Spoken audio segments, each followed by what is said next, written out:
గంగను భువికై దించిన జంగమ దేవుడే ఈ శివుడు. పార్వతే తన ప్రాణమై సగ శరీరమిచ్చెను ఈ శివుడు.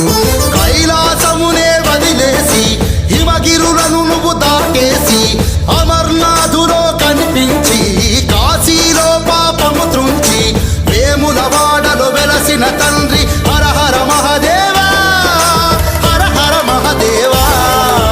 గంగను భువికై దించిన జంగమ దేవుడే ఈ శివుడు. పార్వతే తన ప్రాణమై సగ శరీరమిచ్చెను ఈ శివుడు.